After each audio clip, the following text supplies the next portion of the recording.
Good afternoon and welcome to Value Creation Live. Daryl Amy here, and I'm so excited about what we have to talk about today in our 25-minute executive briefing. I want to talk to you about what I believe are three critical numbers every business owner needs to know.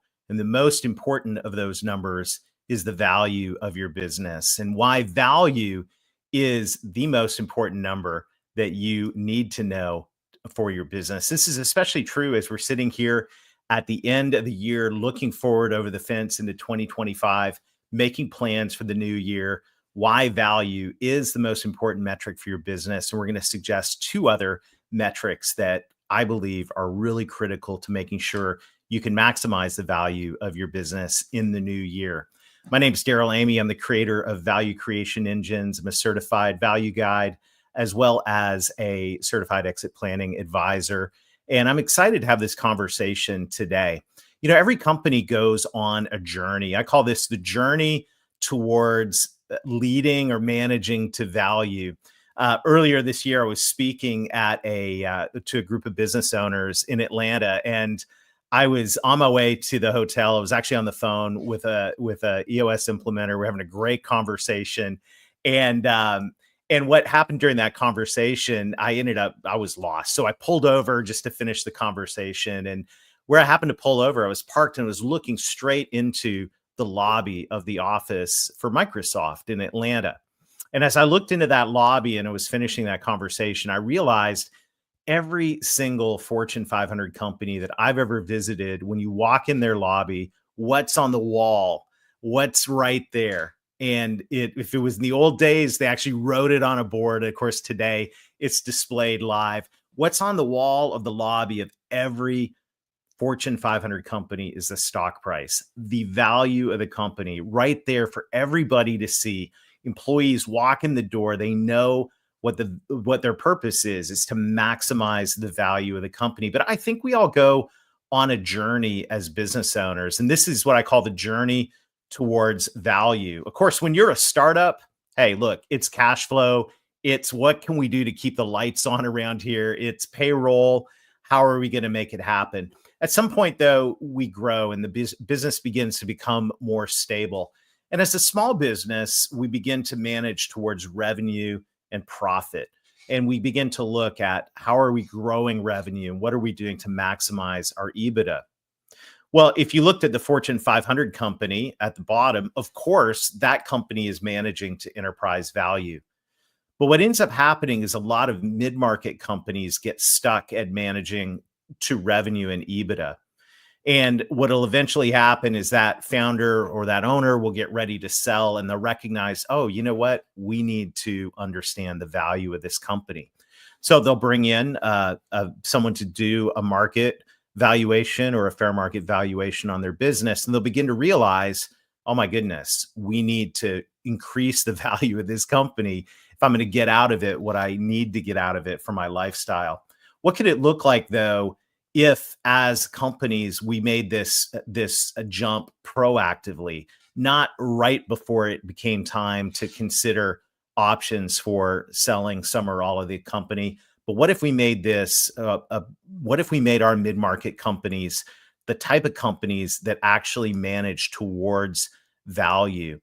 It's no wonder that research that UBS did on a large group of owners that sold their business over the last couple of years, 80% of them said, I wish I'd spent more time working on the valuation of the company before we went to market. And of those people that were surveyed, 40% of them spent less than a year. What were they doing? Well, they were doing what most of us do, which is managing day-to-day operations, trying to maximize profitability. But they all said, hey, I wish I'd spent more time working on value. There's a famous quote I want to put up on the screen here, and this is Milton Friedman. Milton Friedman said, the primary purpose of a business is to grow value and create a return for its shareholders. This is the purpose of a business. Now you go, okay, well, Daryl, I've got a lot of other purposes for my business. I want to make the world a better place. I want to make an impact. Well, here's what I would say. I would say if you want to leave a legacy, if you want to make impact, if you want to fuel generosity, if you want to create meaningful work inside a great corporate culture, if you want to help in your community and solve the world's problems, the answer is still the same. The primary purpose of a business is to grow value, to create a return for its shareholders. And in the process, we're going to be able to fuel all of these things. The CEO peer group that I'm a part of, C12, I love how they say, if there's no margin, there's no ministry. If there's no margin, if we're not focusing on value, we have a hard time maximizing our ability to do the things that we want to do. So here's the challenge. The challenge is this, and I was speaking to a group of wealth advisors this morning, which I don't always wear a suit in my office, but hey, I just got back from talking to a group of wealth advisors about this very topic. And the reality is the majority of a business owner's wealth is locked in their business. This is no secret. On average, you see 80% of a business owner's wealth is locked in their business. And if you take a look at that and peel that back, most business owners, we've got a wealth gap. We've got our current assets, and then we've got, some gap between what our current assets are and what we need to move into the next chapter of our life. That's what we need from the sale of the business. And once again, looking at this from a long-term perspective of a wealth advisor, okay, well, what I need from the sale of my business, is my business worth enough? And that's the value gap. Now I've got the current business valuation, which I hope you know. And if you don't, we'll talk about that later on in this conversation. And then what I need that business to be worth. These are numbers I need to understand as a business owner. I need to know the value of my business now, and I need to know what it needs to be worth for me to do the things that I want to do. And that might include funding the next chapter of my life. It also might include my generosity goals in different areas of the world I want to make an impact in. So as we move into this, I want to just, what is going to be review for a lot of us, I want to think about, how is value calculated? And this is the core of the value creation engine that will be coming out in very shortly. I just got the edited draft back on my latest book, How to Maximize a Business Owner's Guide to Maximize the Valuation of Their Business. How is value calculated? Well, it's pretty simple. Value happens as a combination of maximizing your EBITDA. We've got to maximize our profit, but we also need to maximize our multiple. And if you think about it, maximizing your profit would be like maximizing the quantity of dollars coming out of your business. Maximizing your multiple, where you land on the range of value inside your industry, whether it's at a low multiple or a premium multiple, that's measuring the quality of your business. So how do we grow both the quantity and the quality of revenue inside the business? And the beautiful thing about this, and the opportunity and the scary thing about this, is the value of a business can vary wildly. And I want to share just some examples on that. Consider this company here that's doing 10 million in revenue. They've got a 7% profit margin. They've got 700,000 to the bottom line. And let's say the range of multiple for this hypothetical industry is 4 to 8. They're maybe on the lower end of it because they don't have a business that is super attractive to a buyer, and it's really dependent on the owner still, so it's not super transferable. But that business might be worth $3.5 million. Okay, well, what if that business actually focused on growing value? And they said, okay, let's work on improving our margins. Let's enhance our business. Let's make it more predictable, less dependent on the owner. And let's say they were able to keep the same revenue and get that margin. Let's just move one point of the needle here and get that margin up to 15%. Maybe that's best in class for their industry. Every industry is different, but let's say they were able to get their margin up to 15%. Now their EBITDA, 1.5 million. And let's say in the process of doing that, they implemented things inside their company that are going to make their company more attractive to a buyer. They put processes in place for revenue generation. They implemented software to automate some of their core business processes. They worked on their culture. They brought a new product or service to market through their innovation team. Look at what happens by these efforts. Now, that exact same revenue of $10 million at best in class profit margin in that company and yielding a higher multiple on that range. Now that company is worth 10.5 million, 3.5 to 10.5 million dollars, created by being intentional about all of it. You need to know the value of your business. Well, to have a little more fun, let's say that business had a bit of a runway and was able to grow revenue over 3 or 4 years to $20 million. And let's say it was able to maintain that best in class profit margin. And let's say at that point, it was such an attractive business because of its size and its consistency, and because it had processes in place, and because the culture was amazing and they had a culture of innovation. And let's say it was able to get a premium multiple in the range on that industry. Let's say it got 8 times earnings. Now we've got a company that's worth $24 million. Do you want to manage to value? Yes. The answer is yes. You want to manage to value. But Peter Drucker, the great one, said, hey, you can't manage what you don't measure. So job number one is to make sure you have a detailed understanding of the value of your company, as well as what best in class could look like, so you know what you can aim for. If you want to manage to value, you need to measure it. And we'll talk more about that later in our conversation. So I said I was going to share 3 numbers that you need to know as a business owner. Now, look, there are a lot of numbers to know as a business owner, and this is by no means comprehensive. But I think the 3 numbers that I'm going to share today um, are not commonly monitored. The last 2 are really, really easy to calculate. Once you know enterprise value, that takes a little bit of work, but it's a very good and enlightening journey to go on. The last 2 are a lot easier to calculate, and they're very powerful. But let's think just for a little longer about enterprise value. Enterprise value, as we said earlier, in a lot of ways is a measurement of the quantity and the quality of your profit. If you're only managing to revenue and EBITDA, you're managing to the quantity of your profit. And yes, we want that to grow. But I don't know about you, but I like exponential growth. And if we can get 2 things going at the same time, growing the quantity and the quality of the revenue and profit, then we've got a great thing going. How do you track that? Well, the KPI for that is enterprise value growth. Because as we saw earlier, if we can grow the EBITDA, and we can also simultaneously grow where we fall on that range of multiple, because we've got a higher quality company. We've got, instead of handshake agreements with our clients, we've got recurring revenue that's under contract. Instead of one person managing operations with all this stuff in their head, we actually have it documented and tightly integrated into a software platform. Culture, all of these things are in place.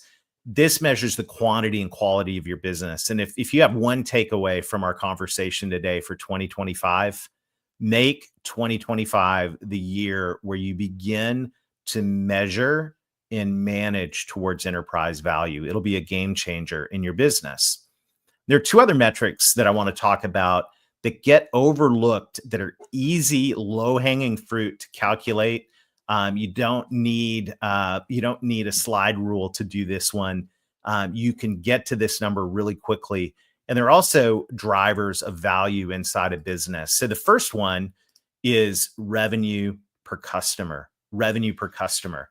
In my first book, Revenue Growth Engine, we talked about the importance of knowing your revenue per customer. And that can also be translated to profit per customer. So simple math. How many active customers do you have? You know, every business has got a different way of determining what an active customer is. Figure it out, pick one and stick with it, and track this number. Because what you want to know is, how effective is your company at generating revenue, both net new revenue and cross-sell revenue. That revenue per customer is going to give you an idea of how you're doing at growing your customer base. And since you have to know the number of customers to calculate it, to calculate that metric, you can also track the growth in your number of customers. That growth in number of customers is going to show you your net new effectiveness. We had 1,000 customers. Now we have 1,100. Great. We have 1,000 customers. Now we have 900. Problem. Same thing. Our revenue per customer was $10,000 per year. Now it's 11,000. You get where I'm going on this. This is a massive dashboard metric for you as a business owner and your core leadership team to be able to understand how we're doing at driving top line revenue. Now, as you might imagine, the third metric here is also low hanging fruit. And it's now taking a look at not your ability to drive revenue, but this is at your ability to drive profit. And this is an extremely enlightening metric for business owners. And that is, what's your revenue per employee? What's your revenue or profit per employee? And you can measure both. Simple math. How many active employees do you have? And you begin to understand the efficiency of both your internal processes and your team's ability to execute. That number should be going up. And that number is something that you can set goals to. And I've had conversations with business owners that have incredible corporate cultures. They have an amazing heart for their people. They want to do good things. They treat their customers amazing. And when I asked, what's your revenue per employee? I got a blank stare back. Well, a quick calculation on the back of the napkin revealed they've got a problem.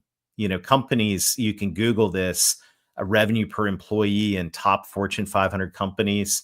I think the last time I searched, it was $460,000. If my memory serves me correctly, revenue per employee at Facebook and Google is in the 1.6 million, obviously an outlier, but you see why these companies are valued so high. What's your revenue per employee and what could you do to improve that along the way? When we get these three metrics in place, the enterprise value, the measure of your quantity and quality of your profit, the revenue per customer, the revenue per employee, and the profit per customer and profit per employee, we've got very powerful metrics to make great decisions about our business and where we want to go. So what are the action items from our executive briefing today? Well, the action items are very simple. Number one is know your numbers. Know your numbers. I know you know your revenue. I know you know your profit. You can calculate your revenue per employee and profit per employee. Do the same revenue and profit per customer really easily. Take those numbers and start right now, draw the line in the sand. And this is what we're working towards. Set goals around that. Company valuation, it's going to take a little bit more work, but guess what? That work is worthwhile. Understanding the value of your company is incredibly worthwhile. It's worth your time. And as a certified exit planning advisor, I enjoy working with business owners and also their financial advisors to get an idea of not only what the company is worth right now on the market, but also to get an idea of what the company could be worth. So we know what the reach is and where we could go with the company, where it is now, what it could be worth. And in the process of having that conversation, what ends up happening is you begin to get a very clear idea of what needs to change, what needs to be done, what needs to be improved for the company valuation to go up to that premium level. And if you would love to have that conversation about how that could look, this is something that is extremely practical and powerful as we head into the end of the year. We want to make sure our companies are set up for success in 2025 to maximize valuation. As we wrap up, I was at the exit planning exchange meeting in Atlanta earlier last week, a week ago today. And during lunch, we had an analyst come up and just share the state of the mid-market in terms of buy, sell, and transactions. And I got some good news. The good news is there's more money on the table and in play right now than maybe has ever been. So there's going to be a lot of movement right now in the coming years when it comes to buy and sell. There's a lot of money that needs to be deployed. And so, what I would say to my friends who are listening in, who are business owners or financial advisors, is in this environment where we expect that there's going to be an uptick in transactions, are you ready? Do you know the value of your company? Have you maximized the valuation of your company? Do you understand what it's going to take to be able to not only have a successful transaction, but do it in a way that maximizes your value? And guess what? In the process of asking that question and moving your team towards managing and leading towards value creation, you actually might fall in love with your company again, which is totally cool as well. So going back, the takeaways from today: know your numbers, know what best in class looks like, understand what best in class looks like for valuation in your industry, what best in class looks like for revenue per employee, revenue per customer, and then make a plan, make a strategic move by planning to enhance your value. And when you do, good things are going to happen all around. You'll increase the value of your company. You'll reduce the risk around your company. You'll make your company a more sustainable organization, more profitable. It'll improve your corporate culture, and all around great things will happen. If you'd like to have further conversation around it, it'd be my honor. A business owner's guide to maximize business valuation just came back from the editor, and we plan on having that available for you by the end of the year. If you'd like to go to valuecreationengines.com, you can actually order a free copy of the book. Just handle the shipping and handling, and I'll do two things. First of all, I'll give you an advanced reader's copy in PDF form, and once that book is ready to ship, we'll get you an autographed copy as well as a thank you for being one of the first to take advantage of a guide to maximize business valuation. So my commitment is to help purpose-driven business owners multiply their value so they can maximize their impact. That's my goal. I hope we've been able to add value to you today. And I'll look forward to seeing you and talking with you in the comments on the next Value Creation Live. Let's get going and let's get growing.